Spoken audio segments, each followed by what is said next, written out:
पाकिस्तान भर में भेड़ बकरियों की दर्जनों नस्लें पाई जाती हैं जो अपनी खुसूसियात की वजह से मशहूर होती हैं और मुख्तलिफ इलाकों में मुख्तलिफ नस्लें पाली जाती हैं। हर नस्ल हर इलाके में अच्छी पैदावार नहीं दे सकती, इसलिए मखसूस नस्लें मखसूस इलाकों में पाली जाती हैं। आइए देखते हैं कि पाकिस्तान के मुख्तलिफ हिस्सों में कौन सी भेड़ और कौन सी बकरी अच्छी पैदावार दे सकती है।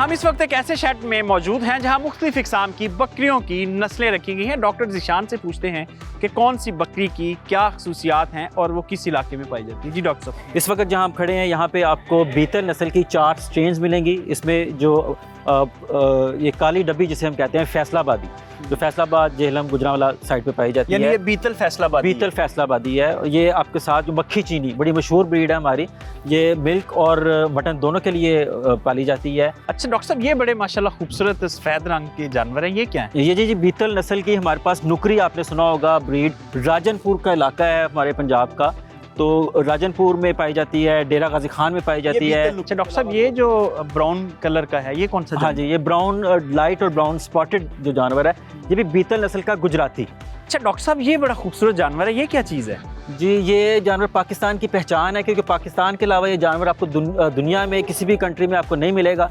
और इस जानवर को एक ख़ास इसकी चाल ढाल की बुनियाद पर, चलने के स्टाइल की वजह से इसे नाची के नाम से ये जाना जाता है। अच्छा डॉक्टर साहब, ये सबसे छोटे साइज़ का जो जानवर है टेडी, इसके बारे में कुछ बताएं। टेडी नस्ल का जानवर पाकिस्तान में बहुत मशहूर है गोश्त की पैदावार के लिए, क्योंकि इसका जो जिस्म की बनावट इस किस्म की है कि छोटे साइज़ में बहुत अच्छी जो है मीट फॉर्मेशन देता है, अच्छे इसकी पैदावार भी अच्छी है। अच्छा डॉक्टर साहब, ये जो स्प्रिंग नमा सींगों वाला बकरा है, ये कौन सी नस्ल है? ये सर स्पायरल इसके सींग होते हैं, और आपने नाम सुना होगा पुअरमैन काउज। पुअरमैन काउज यानी कि गरीब के लिए जो एज ए काउ पर्पस करे कि दूध की पैदावार भी इसकी अच्छी हो, DDP नस्ल। जी डॉक्टर साहब, आपके वक्त का बहुत शुक्रिया। ये जानवर पाकिस्तान का कीमती सरमाया है, मगर अफसोस की बात यह है कि इनको कमर्शियल पर्पस के लिए इस्तेमाल नहीं किया जा रहा, लार्ज स्केल के फार्म नहीं बनाए जा रहे। अगर हमारे यहाँ लार्ज स्केल के फार्म बन जाएं और इसकी एक्सपोर्ट की इतनी पोटेंशियल है कि हमारे फार्मर भी खुशहाल हो सकते हैं। चंद बड़े ममालिक में शीप गोट फार्म पर टोटल मिक्स राशन इस्तेमाल किया जाता है, जिसमें मुख्तलिफ फसलों का साइलेज और है शामिल होती है। इसके अलावा खुराक के दीगर अज्जा भी टोटल मिक्स राशन में ही शामिल कर दिए जाते हैं। मगर पाकिस्तान में अभी तक हम सब्ज़ चारा और तूड़ी के ऊपर जानवरों की परवरिश कर रहे हैं, जिसकी वजह से हमें बड़ा स्केल करने में प्रॉब्लम्स आ रहे हैं। आइए देखते हैं कि TMR इस्तेमाल करने के क्या फ़ायदे हैं और सब्ज़ चारा और तूड़ी खिलाने से क्या नुकसानात होते हैं। जानवरों की फीड के माहिरीन के मुताबिक छोटे जानवरों को सब्ज़ चारा खिलाना नुकसान का बायस बनता है, इसलिए लाइव स्टॉक में तरक्की याफ्ता ममालिक इन जानवरों को टोटल मिक्स राशन खिलाते हैं, जिसमें तमाम जरूरी ग़िज़ाई अज्जा मौजूद होते हैं जो इन जानवरों को दरकार होते हैं। सब्ज़ चारे का एक नुकसान ये भी है कि इसे रोज खेत से काटना पड़ता है, जो ज्यादा गर्मी, ज्यादा सर्दी, बारिश और मौसमी हालात में मुश्किल हो सकता है और जानवर भूखे रह सकते हैं।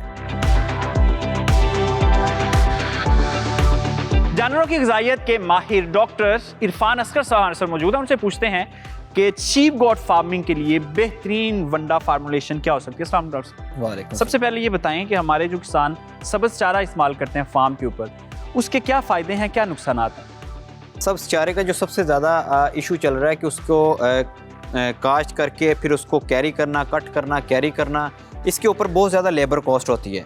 और उसके अलावा फिर उसका दूसरा जो सबसे बड़ा इशू है कि जो हमारे जो फार्मर हजरात हैं उनको पता नहीं चलता कि हमने किस स्टेज के ऊपर इसकी चारे को डालेंगे तो उसकी जो एक होमोजेनाइज्ड मिक्सचर है पूरे साल में जो हम उन्होंने एक यूनिफॉर्म जो उसका जो एनिमल की चारा मुख्तलिफ स्टेज पे अपनी ग़िज़ाइयत बदलता रहता है। डॉक्टर साहब, ये बताएं कि TMR पाकिस्तान में जो कमर्शियल फार्म्स हैं उनके ऊपर भी इस्तेमाल नहीं हो रहा, इसकी क्या वजह है? इसको अगर स्टोर किया जाए 15% ड्राई मैटर के ऊपर, मॉइस्चर के ऊपर अगर इसको स्टोर कर लें और फिर पूरा साल वो उसी वनडे और उसका मिक्सचर अगर 75% अगर कंसनट्रेट और साथ 25% ये साथ है और मिक्स करके एक टोटल कंप्लीट अगर एक TMR की फार्म में एनिमल को देंगे तो फिर वो कैलकुलेशन भी बड़ी अच्छी अपने एनिमल्स की कर सकते हैं कि हमने क्या दिया और उसके रिटर्न में हमने क्या खिलाया। डॉक्टर साहब ये बताएं कि बेस्ट फार्मूलेशन क्या है TMR की जो हम भेड़ बकरियों के लिए तैयार करते हैं? एक तो आप जो बरसीम और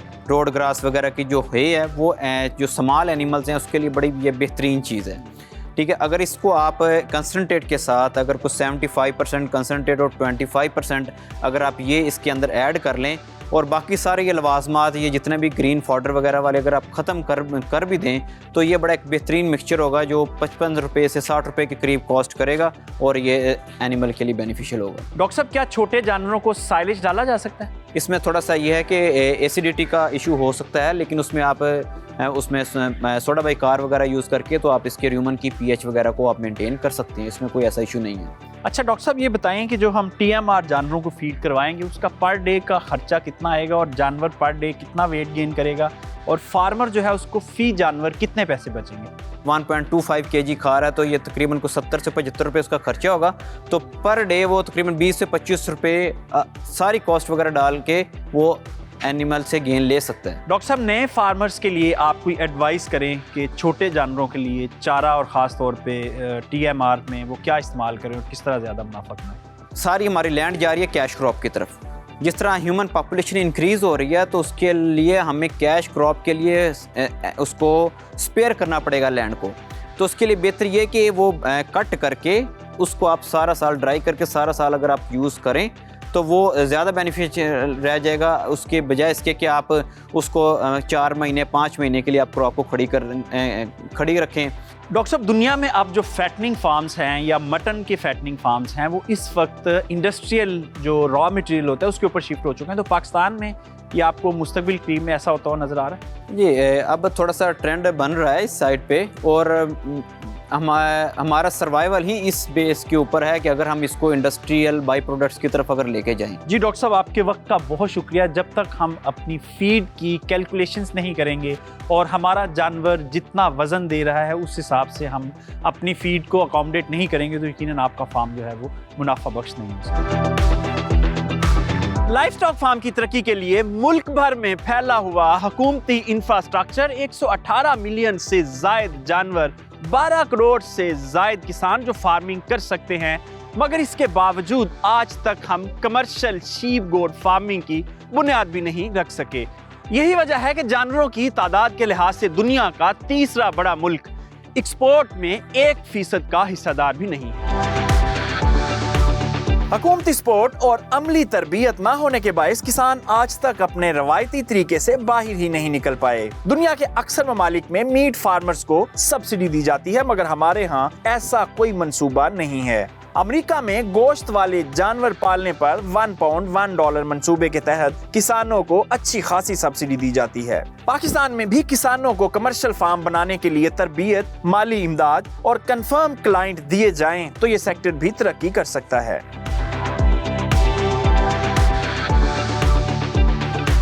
क्या वजह है कि तमाम तर वसाइल होने के बावजूद हम पाकिस्तान में कमर्शियल स्केल के मटन फार्म नहीं बना सके? ये वजूहात जानने के लिए इस वक्त हमारे साथ डॉक्टर मकसूद अख्तर साहब मौजूद हैं, डायरेक्टर हैं तजुर्बाती लाइफ स्टॉक फार्म बहादुर नगर ओकाड़ा के। उनसे चंद वजूहात जानते हैं। अस्सलाम वालेकुम। वालेकुम सलाम। सर फरमाइए क्या वजह है कि तमाम तर वसाइल होने के बावजूद हम पीछे रह गए हैं बहुत, ना हम एक्सपोर्ट में किसी जगह रजिस्टर्ड हो रहे हैं, ना हमारे पास कमर्शियल फार्म्स हैं, ना हमारे फार्मर्स की ट्रेनिंग है और ना ही हमारे पास बैक एंड सप्लाई चेन है। अल्हम्दुलिल्लाह इस वक्त भी हमारे पास 81 मिलियन से ज़्यादा गोट है और 42 मिलियन से ज़्यादा जो है वो शीप है और इसकी बहुत सारी 26 ब्रीड्स हैं different through out the country और दूसरा में इसकी शीप की भी 26 हैं। लेकिन इसके जो आपने ये क्वेश्चन किया है ये बड़ा रेलेवेंट है। इसके डिफरेंट फैक्टर हैं। एक तो ये ज़्यादातर जो गोट एंड शीप की है ये उन एरियाज़ में है यहाँ ग्रेजिंग अवेलेबिलिटी ज़्यादा है। सब में इसमें जो मेन स्टेक होल्डर है वो बलूचिस्तान प्रोविंस है। सेकंड हमारा जो पंजाब है उसका चोलिस्तान और ये साउथ पंजाब है, वहाँ ज़्यादा हैं जहाँ के इरीगेटेड लैंड नहीं है।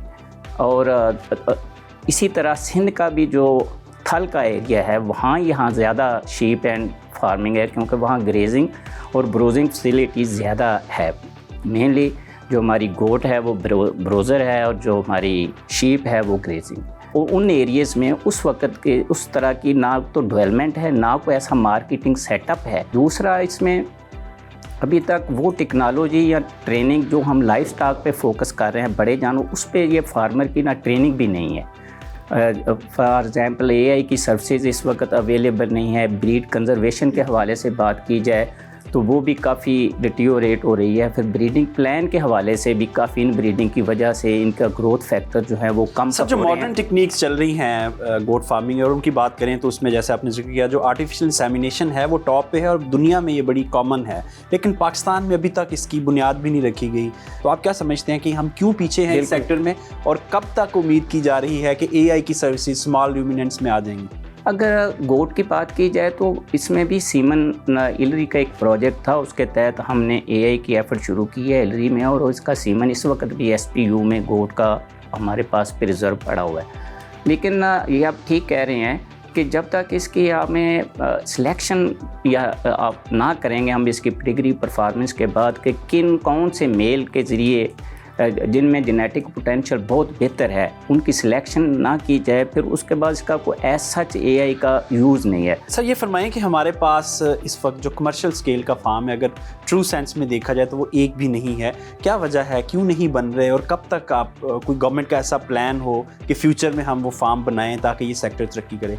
बहुत सारे कमर्शियल लोग जो हैं वो इसमें आ चुके हैं, वो काम कर रहे हैं, जिनकी स्ट्रेंथ 2000 से अबव है। लेकिन जो ही हमारी ये एक्सपोर्ट पॉलिसी बेहतर होगी, हमें इजाज़ अलाउ हो जाता है OIC के जो हमारे थोड़ा हम स्टैंडर्ड मीट कर लेते हैं डिज़ीज़ फ्री जोन के हवाले से, जो हमारी हर्डल्स हैं अगर वो क्लियर हो जाएंगी तो इंशाल्लाह फिर कमर्शियल साइड पे भी एक्सपोर्ट शुरू हो जाएगी। जो सबसे बड़ी हर्डल है हमारे मटन एक्सपोर्ट में, वो हम हाई एंड मार्केट्स में एक्सपोर्ट नहीं कर सकते क्योंकि हमारे पास डिजीज़ फ्री जोन्स नहीं हैं। तो आपको क्या लगता है, ये बहुत देर नहीं हमने कर दी और अभी भी हमने कोई स्टेप नहीं लिया? नहीं, अब तो माशाल्लाह हमने स्टेप ले लिया है। एक फ्री डिज़ीज़ फ्री जोन जो है ये इधर शेखुपुरा डिस्ट्रिक्ट में हमारा इस्टेब्लिश हो चुका है, और अब गवर्नमेंट की पॉलिसी है कि हर डिस्ट्रिक्ट में, एक मुजफ्फरगढ़ में भी हम। लेकिन सर, मेरी इत्तला के मुताबिक ये मीट एक्सपोर्ट के लिए नहीं है, ये बफलो के लिए है और मिल्क के लिए। मीट एक्सपोर्ट के लिए भी एक जो मुजफ्फरगढ़ में है वो भी एक बहुत बड़ा फार्म, वहाँ भी हम डिज़ीज़ फ्री जोन, अब ये हम गवर्नमेंट की पॉलिसी है डिपार्टमेंट की पर्टिकुलरली, वो देख रहे हैं कि कम से कम हर डिस्ट्रिक्ट में